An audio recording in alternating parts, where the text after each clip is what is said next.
Hi guys, Jenya Feldman here, Hockey Training Institute.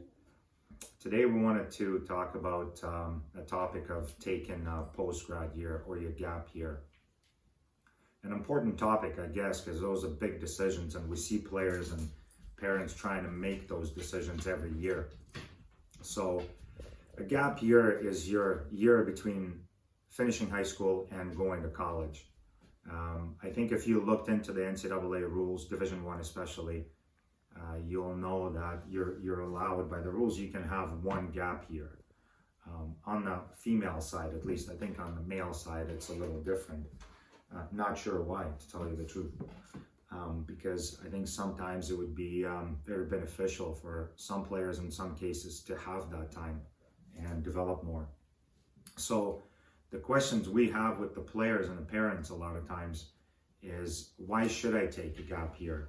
So we would see some of our players start getting offers, right? So they might have some Division III offers, and their dream really is to play Division I. And in a lot of cases, try to get and be realistic maybe, and then the parents will start looking into making decisions on questions like, why should we invest more money, let's say, to have our daughter play another season wherever she's playing, or why would she quote waste a year instead of going to college. I think a big reason in girls hockey as well is there's no per se high paying professional hockey or professional league or leagues out there yet. So I think when players make those decisions, and parents as well, they base it on that. Why would we spend more time and not go to college when after college there is no we can't make millions of dollars like the men do playing college hockey. So the answer to that question would be, I guess it depends on what you want.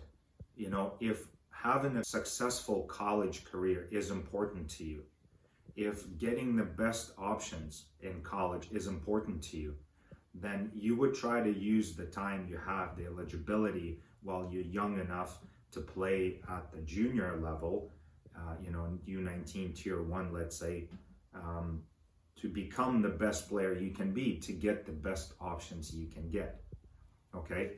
And only you can determine if it's worth it or not. No coaches can tell you that. And you have to have the confidence, I think, of also saying, if I took that gap year, can I get better? Will I get better? Will I get good enough to improve my chances of, let's say, from getting Division III offers to getting Division I offers? Once again, we hear that question a lot. And I always tell the players, you're supposed to know that. You're supposed to have the confidence to know if you can get good enough and become the best player at the Tier 1 level. You need to answer that question. Nobody else can. Then look at the program you're in. Can they help you develop? Can they give you all the resources, the training, the advice, the competitive games and exposure and all of that?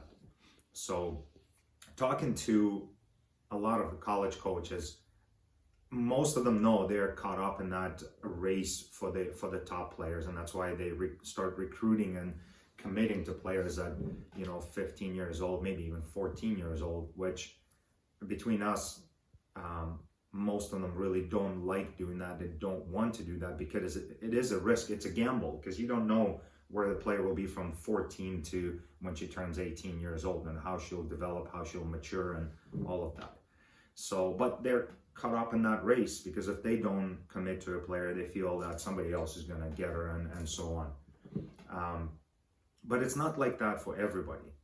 There are some players that develop later, and I think it all depends on what you do in that time from 15 to 18 years old. Some players do develop later, and it takes them a little bit more time, which is nothing wrong with that if at the end of your journey you end up playing wherever you want to play. You get your offer.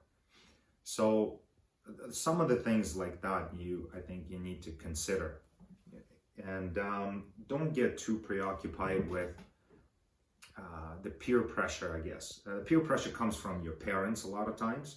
I'm sorry to say, but parents need to know that, I think.